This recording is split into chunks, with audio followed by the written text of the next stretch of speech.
Thank you, everybody, our audience and our panelists for coming today. And thank you to all of our partners on campus. So this is a panel on careers in public service, and it's hosted by the Student Alumni Council, the Student Alumni Association, El Centro, and the Haas Center. And this is the second event in our alumni speaker series. So it's great to have you all here. My name is Indy Sobel. I'm a junior on the Stanford Alumni Council. I'm going to start off by introducing all of our wonderful panelists. So let's see. Amanda Renteria, class of '97, has had a unique and diverse career. She has served as the Chief of Operations at the California Department of Justice, overseeing 1,000 public servants and an $850 million budget. She was also National Political Director for Secretary Clinton, managing the political and outreach strategy for the 2016 presidential campaign. She also worked as the first Latina Chief of Staff in the United States Senate. In addition to her policy work, she has also run for congressional office in 2014 and governor in 2018. She has degrees from Stanford University and Harvard Business School and serves on several nonprofit boards and focused on empowering women and underrepresented communities. Also with us, Secretary Julián Castro, who graduated from Stanford with the class of '96 and went on to attend Harvard Law School. At the age of 26, Secretary Castro was elected councilman representing District 7 on the San Antonio City Council. In 2009, Secretary Castro was elected mayor of San Antonio and held that office until 2014, winning re-elections in 2011 and 2013. In 2014, President Obama nominated Secretary Castro as the next Secretary of Housing and Urban Development. Secretary Castro served as the 16th Secretary of Housing and Urban Development until 2017. He was a candidate in the 2020 Democratic presidential primary. And finally with us is Jeff Raikes, class of 1980, the co-founder of the Raikes Foundation with his wife, Tricia. Jeff is the former CEO of the Bill and Melinda Gates Foundation, where he led the foundation's efforts to promote equity for all people around the world. Prior to joining the foundation, Jeff was president of Microsoft's business division. He began his career with Microsoft in 1981 and was instrumental in creating the Microsoft Office suite of productivity applications. Jeff is chair of the Stanford University Board of Trustees. He is also part of the ownership group of the Seattle Mariners and serves on its board. He also serves on the board of Costco Wholesale Corporation and is on the advisory board of the Raikes School at the University of Nebraska-Lincoln. So thank you all to our panelists once again, and to everyone who's joined us so far. And we're gonna start off with one of our favorite questions, which is, what is your fondest Stanford memory? And then we can start with Amanda and then go to Jeff and then Julián. Sure, well, thank you. Fondest memory for me was, so when I got to Stanford, I tried to do everything. Literally everything. Not only double major, but I walked onto the basketball team and the softball team. And I also did ballet folklorico at Stanford.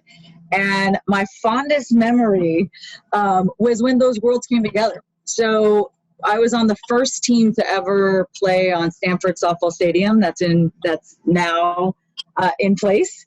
And that opening day, my ballet folklorico that Stanford group showed up to cheer on the sidelines, and I'll never forget sort of going out on the field for the very first time, but also seeing these different worlds of dance and sports and culture and Cardinal all come together for me.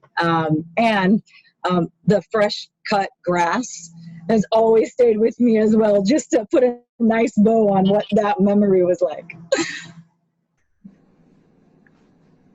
Well, Indy, thank you very much. It's, the question of what's the fondest memory, I think probably for all of us is a little tough because there are many fond memories. I might quickly touch on even a couple or three. I'm a big football fan, and Stanford had a significant rivalry, has had a significant rivalry with USC. I was there when I was a senior when John Elway was a freshman.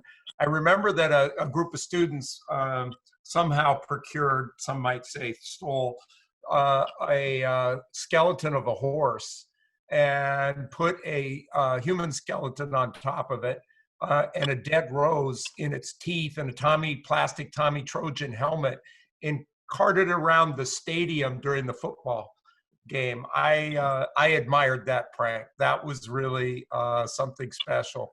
But on the more serious side, I had a fabulous freshman roommate that I'm still friends with. He really opened my eyes up to things that I was not aware of as a farm kid from Nebraska. And so I appreciate my Stanford education outside the classroom as much as I did inside the classroom, including the friends that I made in Ujima my senior year when I was an RA there, and we're still connected. So I would say that my fondest memory is really the people.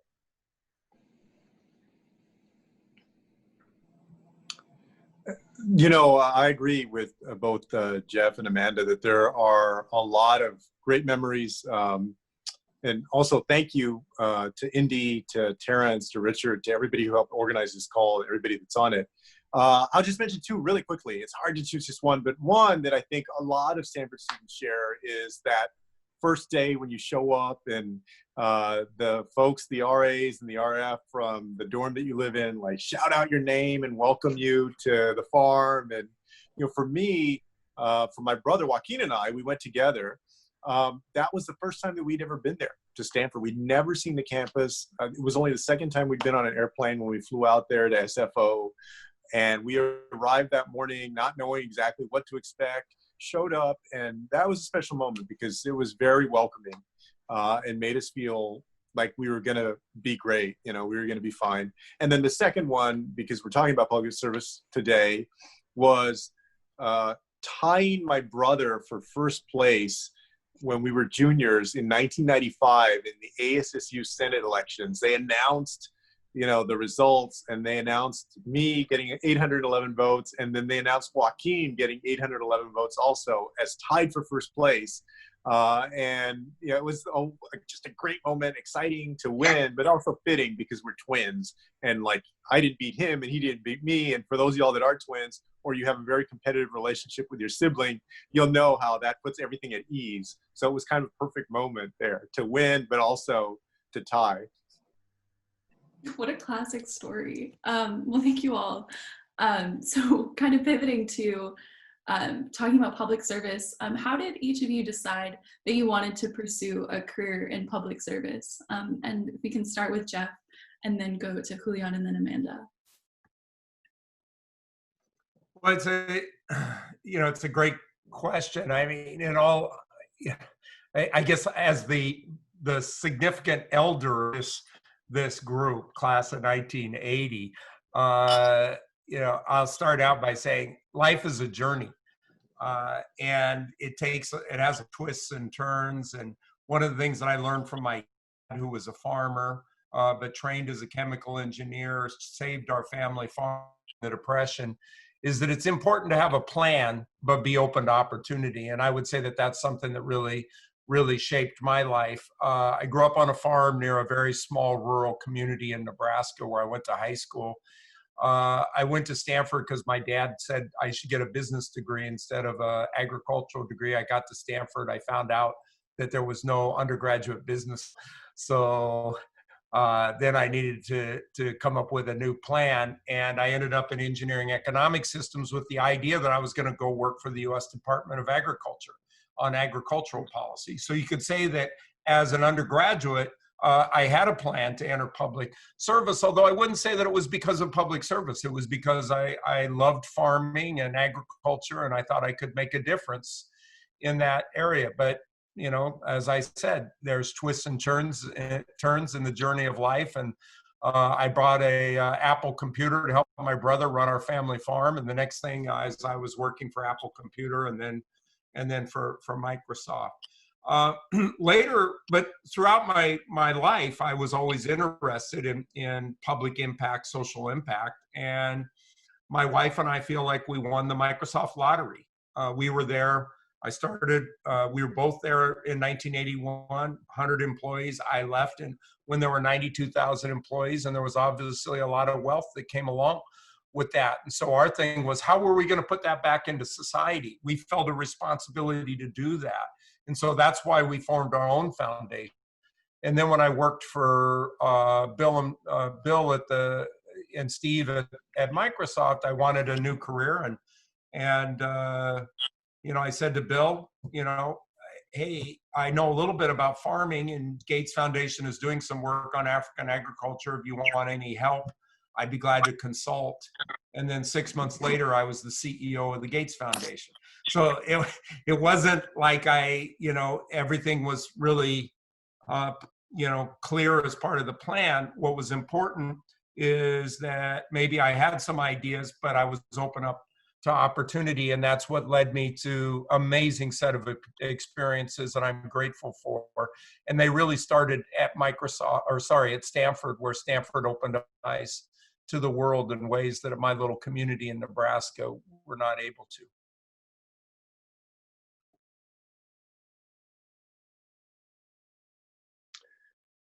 Yeah, when I got to Stanford, if you had asked me, did I ever think I would go into politics or public service, I would have said no, because I actually grew up in a household that was very political. My mother had been part of the Chicano movement of the late 1960s and early 70s. She was an activist, and so when my brother Joaquin and I were growing up, she would constantly drag us to like speeches and rallies and handing out literature at polling sites and everything that a 9, 10, 11, 12-year-old would think is totally boring. And that's how I grew up. I mean, I grew up thinking that, that whole process was a boring process. And also, she and her friends had been part of this third party called the Raza Unida Party back then that was part of the Chicano movement that ran as a third party in Texas, California, Colorado, other states. And so, she had kind of taken it as an outsider. Eventually, she became a Democrat. But I grew up with this kind of skepticism, almost cynicism about whether participation in politics or public service could actually make a difference for the people around you. That started to change at Stanford. And I started to get more interested in public service as I moved away from my home community. And at Stanford, I saw this place that generally in that Bay Area had better education levels, had higher income levels. It seemed more prepared for the future. Obviously at Stanford, all of the great resources that are there. And I saw both the wonderful potential of a community and, in comparison to the community that I had come from, I saw how much more progress we needed to make in San Antonio, and especially in the kind of neighborhoods that my brother and I had grown up in. And so I kind of got a chip on my shoulder about the place that I had come from and wanting to go into public service to make a difference so that more people that were growing up like I did could have the kind of opportunity that Joaquin and I were having to get to go to Stanford and then eventually go to Harvard Law School and reach our dreams. And that was really the genesis of, my mother's activism plus what I saw at Stanford and learned at Stanford, the genesis of deciding to go into public service to try and make a difference for other people with the opportunity that I'd gotten in life.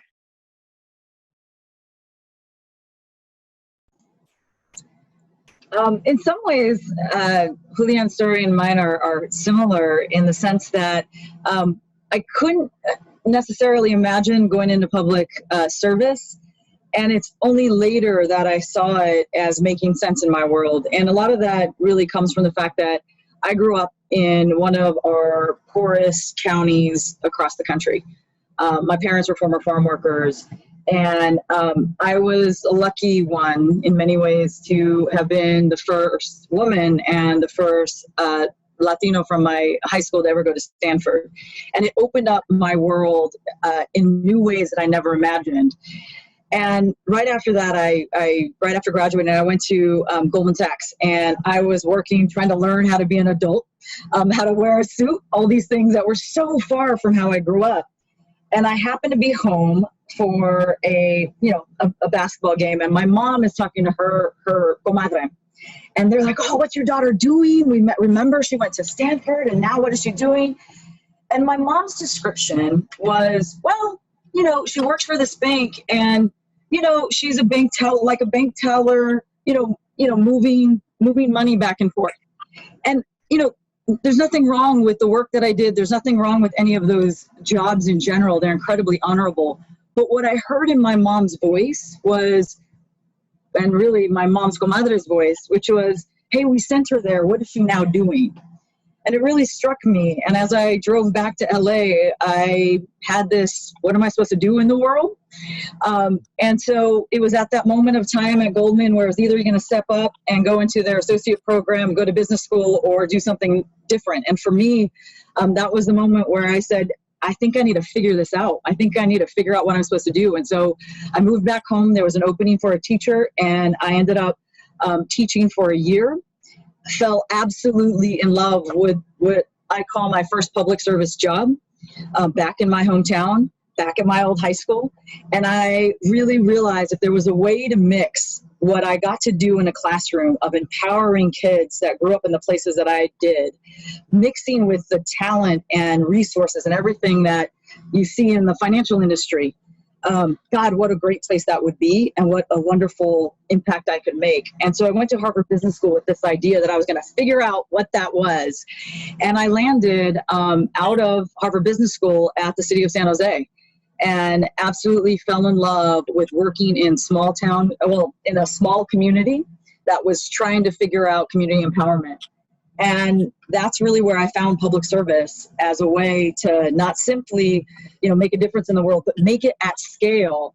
And I thought at that moment, if I could do this right, the people where I grew up from, and who grew up like me, would have all the opportunities in the world, in the same ways that I felt like I did. And so as I've navigated my own public service career, whether that was a staffer or whether that was working on a national campaign, or today working at Code for America, all of that has really been centered around this idea of how do we make sure everyone is able to actually reach that American dream. Great. Well, thank you all so much. And then so our last pre-selected question is, if you could go back in time and give your frosh or freshman self a single piece of advice at new student orientation, what would it be? And so if we can start with Julián, then go to Amanda, and then to Jeff. Yeah. First of all, I wish that I could do that. It would have saved a lot of stress over those years. No, I mean, first of all, I think I would say, and I would say this to all the folks going through it right now or about to go through it. Number one, to believe in yourself. You're there for a reason.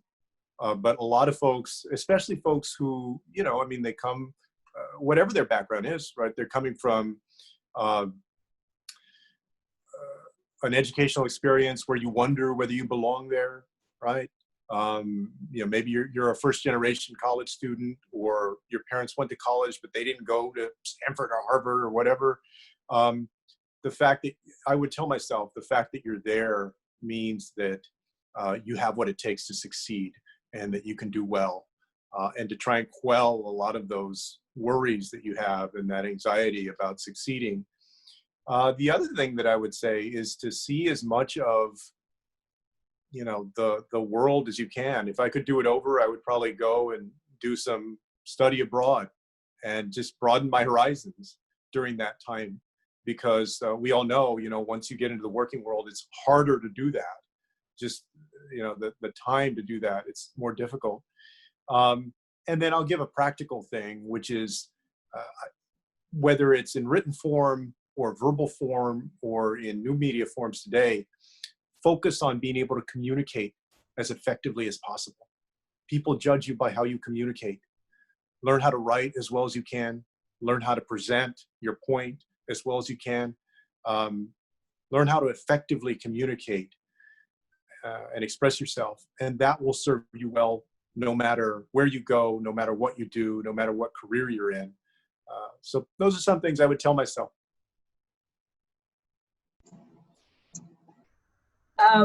I love Julián's last point. I think in a world today where so much is communicating back and forth, taking the time to both learn how to communicate and know yourself, and how you communicate is a really important aspect in anything you do in life these days. The number one thing I would have told myself is you are going to make it. And not just that you're going to make it through Stanford, that is, but that it will shape, that those moments when you have the most self-doubt are the moments that do shape the rest of your career. I wish I would have known that at the time, because I still have to say I wake up in sweat sometimes, and when I'm actually like nervous about something, it's always the same story, which is I'm late for a Stanford exam. But I think that's telling about when we are shaped to overcome these fears. And I go back to that moment because that is what I overcame. And to this day, I recognize how much that shaped me to know I could do it and how much better I would be for it. The last thing I would have said to myself is, do not forget to have fun. No matter what you're doing, I know this is hard right now for all of you, and I want to acknowledge that because we're all on Zoom. I know this is hard. And I know you're experiencing something that I won't understand in the perspective that you're experiencing it right now in your college experiences. But make it intentional to figure out ways to add joy and fun and peace in your life. Because those are the things that when you look back, yes, I still have some of those nightmares, but I also look back with a ton of fun memories that keep you going even in the tough times. So, yeah. Well, I'm +1 for both Amanda and Julian. Those are great comments. Both the have fun and the resilience, and then also the importance of how you communicate. I would say if I was going back to Frosh orientation, the thing I'd want to tell myself is the importance of getting a broader set of experiences. I love my Stanford education, but I will say that engineering economic systems for me ended up being kind of a double major in economics and mathematics. And from a kid who came from a small farm town, I wasn't really prepared. I didn't have AP classes, et cetera. So it was a very intense experience for me. And I think some of what I missed out on was the broader liberal arts education that Stanford has to offer. I fulfilled my philosophy requirement by taking symbolic logic. I missed out on the learning about the great philosophers. And honestly, it's pretty hard to do that when you're 10 years, 20 years into your career. My summer internships were going back home to work on our farm during the summer. I would have benefited from, getting out into the world and seeing some different things. Now, even though I don't think I made the best choices on my curriculum or maybe on my summer internships, I'll say it turned out okay. And to Amanda's point about, resilience, and, my earlier point about life as a journey, there are twists and turns. But, you have at Stanford, you have such incredible opportunity with the educational experience. And I do worry a little bit that some of the students are so narrowly focused in on a given area of depth that they miss out on the breadth. And, I like to, when I talk to computer students that are interested in computer science, I say, hey, why don't you take a look at symbolic systems? Look at an interdisciplinary major that will allow you to spread out. I like to think about, sometimes we talk about T-shaped students, with depth and some breadth. I actually like to think of pi-shaped students, meaning the symbol pi, where you have a couple of areas of depth and breadth. And I think that's part of what distinguishes Stanford. I think that opportunity to take advantage of interdisciplinary education, of the strength of technology and liberal arts, is really unique. And I hope that all of you think about the breadth of experience you can have while you're there. It's hard to do once you leave the campus, once you leave the farm. Oh, great. Well, thank you all so much for your answers. And now Richard will be ousting me as moderator. And for anyone who has any more questions, please just put them in the Q&A and we'll try to get to them. Yeah, so as Indy said, I will be moderating this half. So really, if you have any question, ask, but we ask that you include your class year, and we will be prioritizing current students in the question and answering session. In addition, if you would like to, we will also unmute you just so that there's other student voices other than just Indy and I.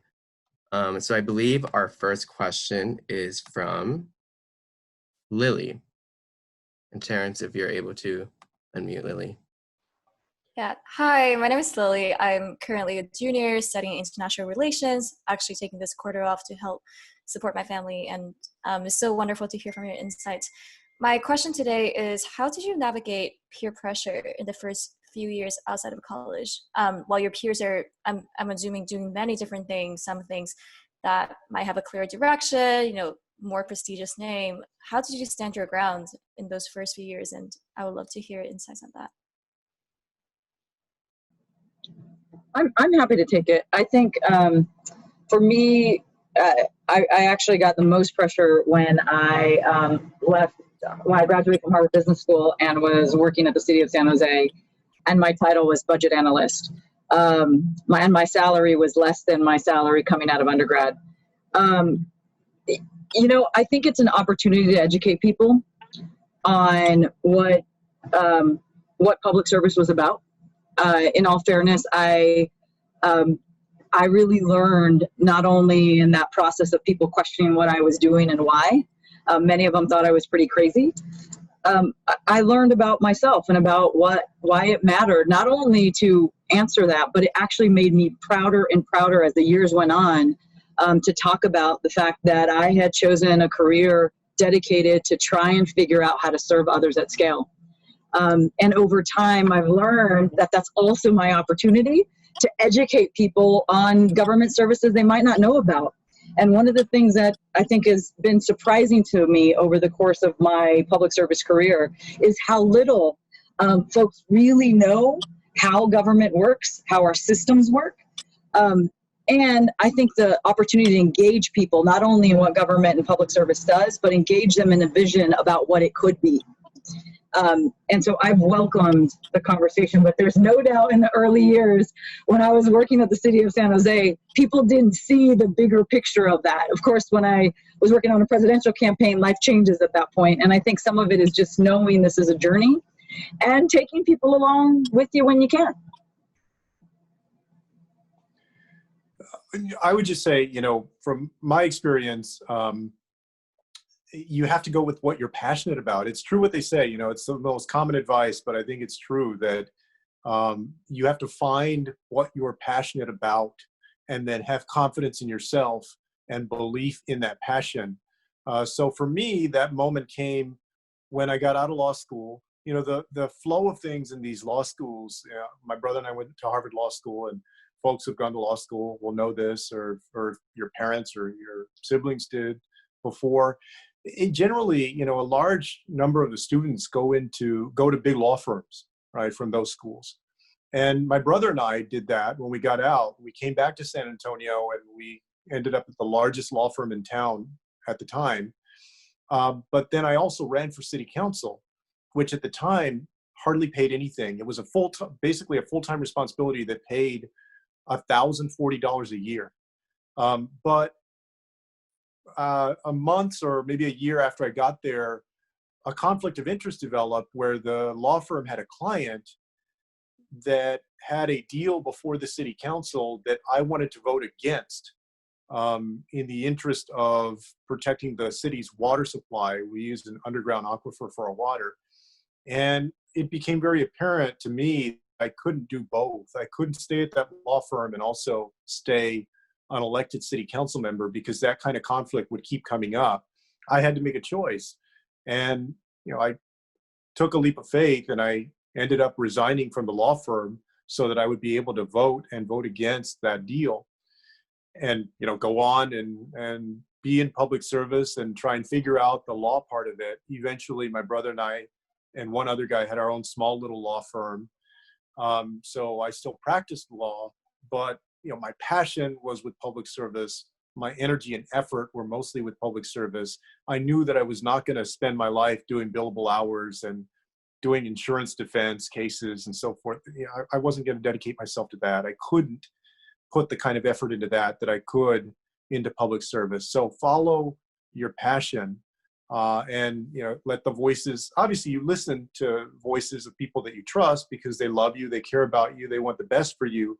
But fundamentally, you have to have the confidence to trust yourself as well and to follow your passion. So Ivan's question is, what resources are available for someone interested in public service and or running for office? I guess, you know, this one seems naturally up my alley since I just finished running for office. You know, there are, especially in the last 4 years, a lot of groups have popped up that are focused on cultivating young talent. People that want to get into politics, want to run for office from the local level, school board, city council, state, like state representative, state senate, all the way to Congress and so forth. Maybe the best place to start is Run for Something, which is a great organization that includes resources and tools that prospective candidates can use to think about their campaign, get started, because a lot of people wonder, well, how in the world do I even get started? Like, what practical steps do I take? I would start there. I mean, that's one organization, Run for Something. There are others, but organizations like that provide great resources. The other thing that I would advise is, if you're interested in a particular office like city council or school board or state rep, go and talk to people that are affected by what happens in that office. Understand both the good parts and the bad parts of what's going on with the person that's in that office, or, you know, why people feel like there's a change that needs to be made, so that you get a perspective on that, and that helps you formulate an agenda, a vision for what you would do if you were to run for that office. That's one easy way to get started. Yeah, I'll underscore everything Julián said. I'd also say, you know, there's a lot of groups too. I sit on the board of Emerge America that trains women, Democratic women, to run for office. There's groups that are specifically focused on veterans running for office, women of color running for office, people of color running for office. I think all of those organizations, take a look at them, dive in, learn what they're doing, but there's nothing like learning it in real time. Go work on a campaign. Go see what it's actually like to be knocking on a door and saying, here's who I'd like you to vote for. Here are the issues that matter. I think there's nothing like knocking on doors for someone to get a real sense of what the whole process is all about and what's supposed to underscore that process of empowerment and connection at the door.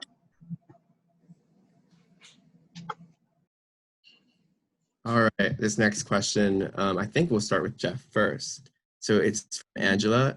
You've accomplished so much already, and as you look to the next 10 years, what are you driven to achieve? What is the next vision you want to realize? This is where, you know, I feel incredibly fortunate to have the opportunity with my wife to operate the Raikes Foundation, and we have a particular focus in on equity, in particular to related to youth systems and how we can change or improve youth systems so that all kids have access to a great education, so that we don't have youth and young adult homelessness. And we're also very passionate about what we can do to support the development of a multiracial, multi-ethnic democracy in our country that is representative of the pluralism that we have, and where equity can be an animating force. That is a very driving, motivating thing for us. So at this point in our lives, we think our next 20 years will be very focused in on both what we can do through our philanthropy, but also how we can use our voice in the political system to drive toward those aspirations.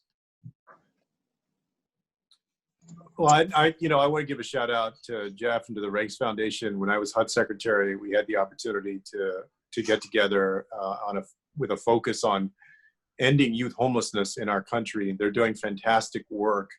For me, I don't know whether I'm going to run for office again. I may. I'm open to it, but right now there's nothing that I'm aiming for.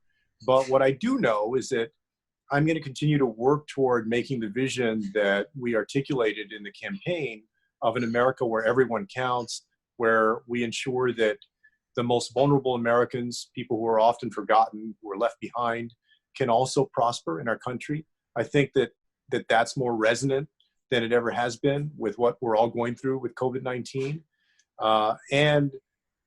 Immediately, the way that I'm going to try and make that happen is by supporting other candidates that are running. We're making an announcement tomorrow morning about People First Future, which is going to be an organization that will invest in candidates at the state, local, and federal level that are bold, that are progressive, that are running for office in 2020 and then beyond. So I'm going to use my voice in any way that I can, especially helping others who are running to get elected and to make the changes that elected leaders can make, working with their own communities, in their own communities, to bring about the kind of America that I think we want to bring about, where my story, Jeff's story, Amanda's story is even more possible for folks in the years to come. I'm making two bets. One is I still believe government is the place, public service is the place to make change at scale. And my second bet is I think technology can play a very unique role right now to reset and reimagine what government can look like for everyone. Just this past week, we were involved, Code for America was involved with the state of California to get out what's called pandemic EBT. These are cards that essentially, for kids that are on school lunch programs, right now there's no school. So how do they get funds for it? One of the ways is through a card that if we can reach families, we can get it to them. We know these are hard to reach families, but as we built a product, a technology that can bridge those worlds, that can find where the kids were working with schools and teachers in some of our toughest communities, we could actually reach kids who needed those services. And I have to tell you, we knew that we had done the research to understand communities, to know what kind of questions to ask, to know where to find families who are having a tough time. What we didn't know is when we went online, we immediately, 30,000 people had showed up at midnight to click on, I need flexible cash right now to buy groceries. 5 days later, we had hit 1.1 million kids. The need to actually have government services deployed in a way that sees and understands all of our communities will lead to a better world for all of us. And so my hope is that over less than 10 years from now, we are looking at a government that acts differently in a way that serves all people, that sees all people, and that has the kind of government and delivery service we can all be proud of. Because I believe that's what true resilience in this country is all about, and where we can actually reach everyone's potential no matter what community you're in. So I'm excited on this call for all of you folks who are looking at what to do next. Look at government, look at civic tech. We need your voices, your skills in order to reimagine a new world in public service and government. I'd like to add to Amanda's comments and also Julian's. 50 years ago, the Ford Foundation came together with others to create the field of public interest law. They helped shape curriculum at law schools so that the graduating lawyers would know how to practice law in the public interest. They encouraged the development of pro bono law firms, and they encouraged pro bono roles or public interest law firms, and then public pro bonos in private law firms. About a year and a half ago, Darren Walker of the Ford Foundation, Larry Kramer, Hewlett Foundation, Anne Marie Slaughter at New America's Foundation, Trish and I with the Raikes Foundation, decided to invest in the opportunity to create a new field, the field of public interest technology.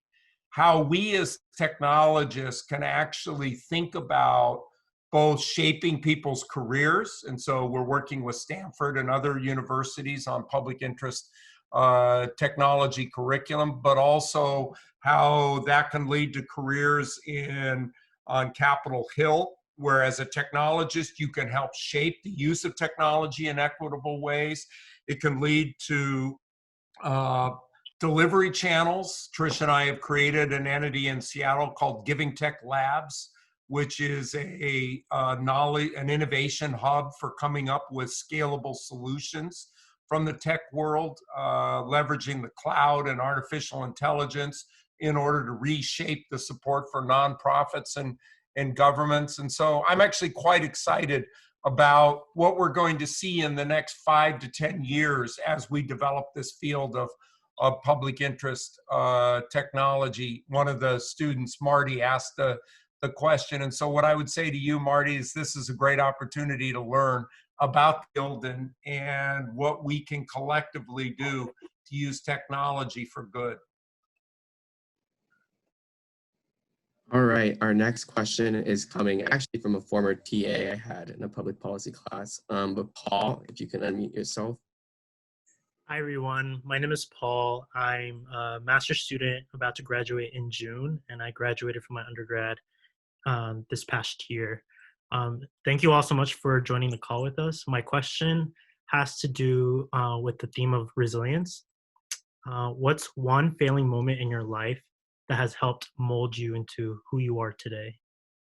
I mean, I can start. I mean, obviously, you know, everybody here has had more than one moment of failure for sure in life, as everybody will. But, you know, sticking with the kind of theme of public service, for me, one, and a kind of a crossroads in my life was, you know, I come back to San Antonio. I got elected to the city council when I was 26 years old. And then 4 years later, I ran for mayor of the city. And I lost. And I was 30 years old. I was trying to become the youngest mayor in the city's, elected mayor in the city's history. And so this was, for me in public service, this was kind of my dream. When I went into public service, I wasn't thinking about running for president one day. I was thinking about, I wanted to be mayor of my hometown because I wanted to make things better. I wanted to improve San Antonio. And so to run for that office and then to lose, you know, at the time that felt like a significant failure. And it was in the sense that it made me have to face whether I cared enough and I had a passion enough about that, about improving things, changing things, dedicating myself to public service as a means to improve the lives of people in my community. You know, did I care about that enough to risk failure again if I ran again?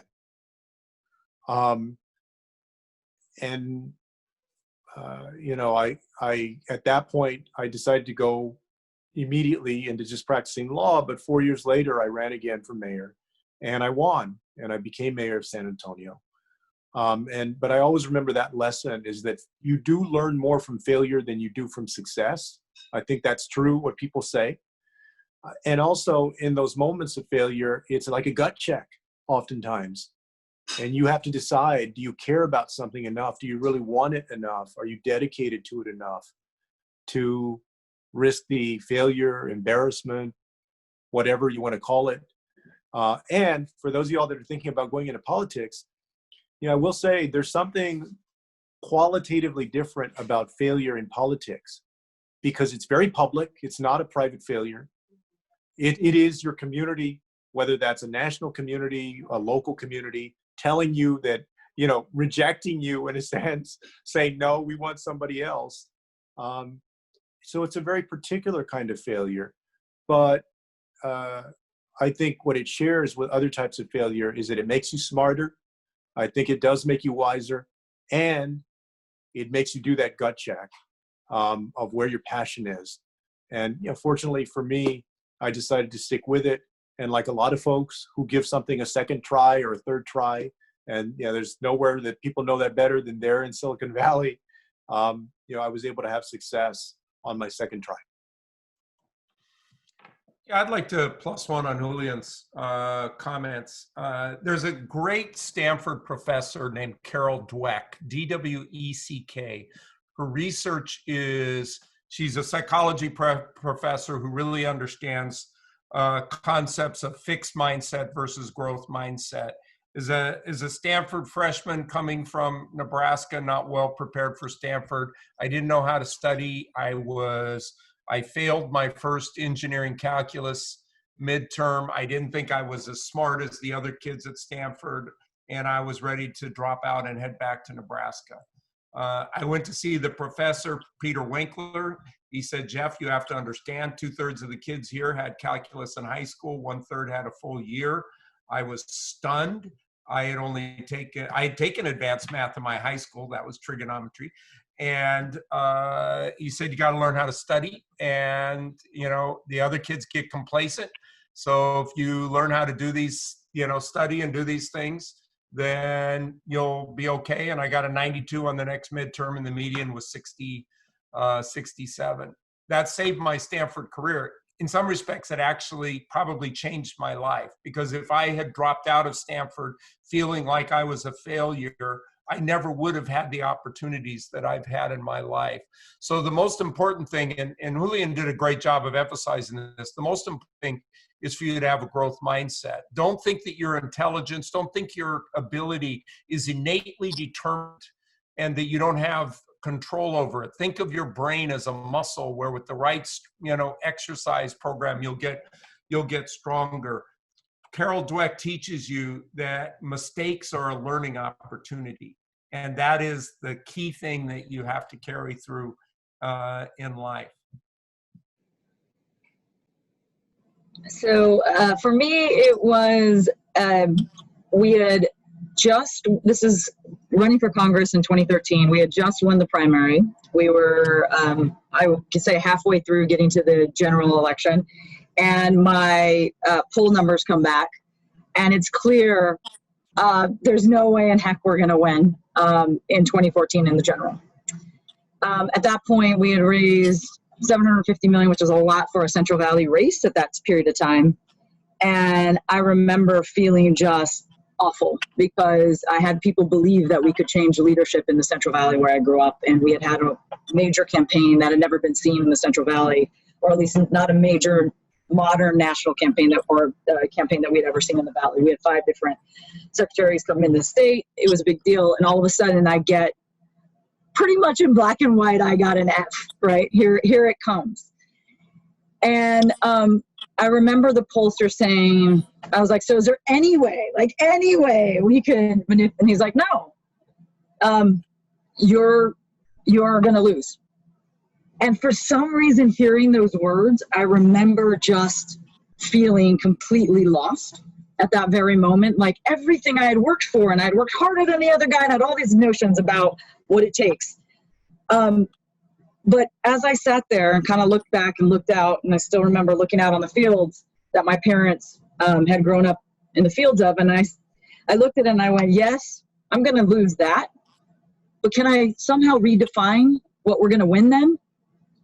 And it was at that moment where our campaign literature, took a couple days to get here, but where our campaign literature, our campaign messaging really changed from, we knew we weren't going to win the election, but could we change the image of leadership so that maybe the next person that runs can win? And as we moved through the campaign, certainly it still hurt at the end of it, but for the rest of that campaign, it was a really interesting process for me personally to go from a moment where I first learned, no matter how hard you work, numbers just don't work for you. But how do you then still get a win that you can feel proud of?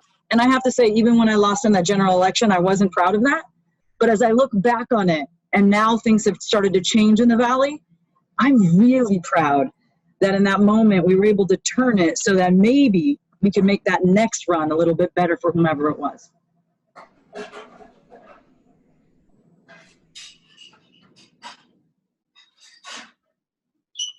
All right, I know we're getting sort of close to the end here, but we do have a question from an alum. So before you leave, we have Andrew Vasquez. If you'd like to unmute yourself and ask. Andrew is an alum in the class of 2016. Hi, everyone. My name is Andrew Vasquez. I use he, him pronouns. Shout out to Richard, one of my former students there. So when I was a Stanford student, I was first in my family to go to college and also from a low-income background. But now as an alum, I am considering public service and government roles. So from your experiences and your perspective, how can more young people from marginalized and low-income backgrounds gain access to these government leadership roles? And I think you might have touched on some of those, but if you feel free to elaborate. I think Julián might be frozen, but in the meanwhile, take it. Yeah, I'm happy to take it. My path was, I took the advice of my mom. Mija, you want to know an industry, go work on the front lines. That's what I did out of Harvard Business School, to be in the budget analyst program, or to be a budget analyst. But I'll say this, which I don't necessarily know is the right way, but it is really helpful to understand that it's a long-term path sometimes. And I feel really lucky that I did take the chance to say, if I just get in, I'll give myself a year and I'll learn where I fit. And I'll keep trying to push myself to every single year take a new look to move up. I'll be honest about this. Getting into government and managing your career, it's not like private sector companies where it's easy to manage your career, where in 2 years you get this performance review and then that happens and then this happens. Not all government agencies work like that. In fact, most don't. They're trying, but most don't. And so some of it in government is finding a spot to land and then managing your career in ways that you're continuing to learn, but also you're finding yourself. And the number one piece of advice I have, for whether you're in government or not in government, is have coffees with people, or now have Zoom meetings with people, and get to know all the different opportunities and the people who are in those places. That will serve you well, whether it's the next job or just your own knowledge. But, you know, it's a fun journey, and there's one way to learn about it, and that's through people who are doing it themselves.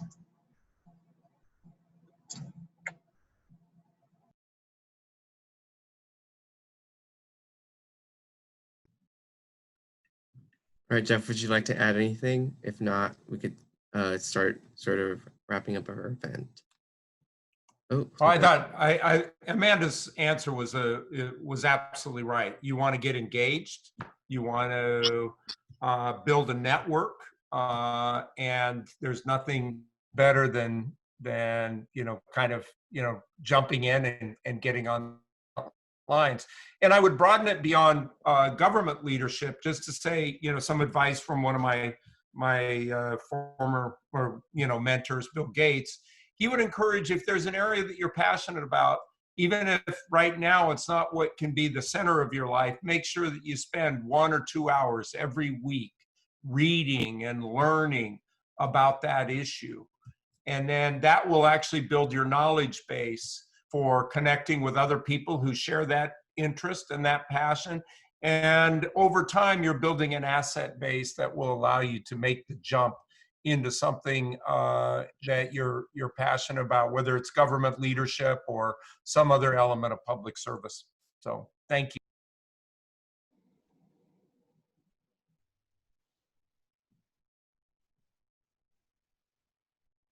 Julián, welcome back. Yeah, I know. I missed the question. I apologize. My Wi-Fi messed up. I can briefly repeat it. So Andrew asked, class of 2016 asked how young people from marginalized and low income backgrounds can gain access to like government leadership. And I think our previous panelists have sort of expanded that to just leadership in general.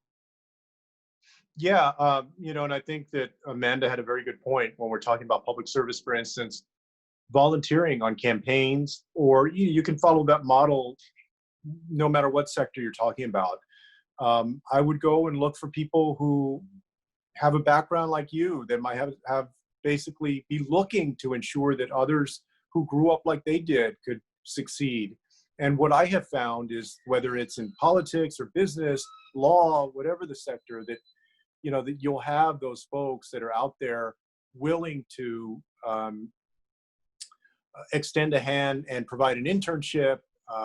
More and more of the internships, fortunately, are paid internships today versus unpaid internships, or a job in that industry, an entry job in an industry. Don't be afraid to network. Don't be afraid to present yourself and to have confidence, and to pursue those relationships, because they really can make a big difference. I think just about anybody who has had success in whatever industry has a story about people along the way that were able to, give them advice, sort of help shepherd them, and help make sure that they could succeed. That doesn't happen by accident. It happens because you take the time to try and build those relationships and network. And I would just go look for those folks that, in whatever industry you're interested in going into, that reflect your experience. Start there and build on that. All right, and I think that was our last answer. Again, I really want to thank all of you for being on this panel, as well as our audience members for being very engaged, as you can tell, with a large number of questions. Without further ado, I sort of want to thank all of our partners for sort of helping us organize this, and I believe we're going to have Andrew do, if we can unmute Andrew from the Haas Center.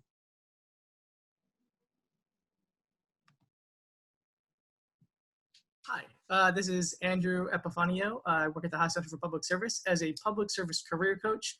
Julian, I was an ardent supporter. I certainly hope you do consider running again.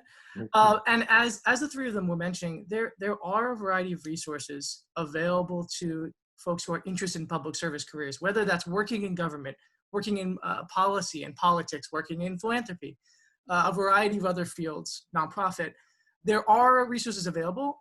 We actually host many of them. So you'll actually get an email. Participants will get an email after this call with many of those resources. We also offer public service career coaching, which includes connecting you to alumni and people in the field, as Amanda and Julian and Jeff were talking about. So you'll get an email with some of those resources after this call. We're happy to work with you all.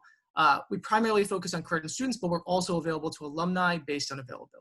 All right, amazing. Well, I just want to thank sincerely all of you from the bottom of my heart for making this panel work. It was great to be with you all. Hey, y'all. Yeah. Good to see you. Thank you, Richard, Indy, Terrence, everybody. Thank you very much.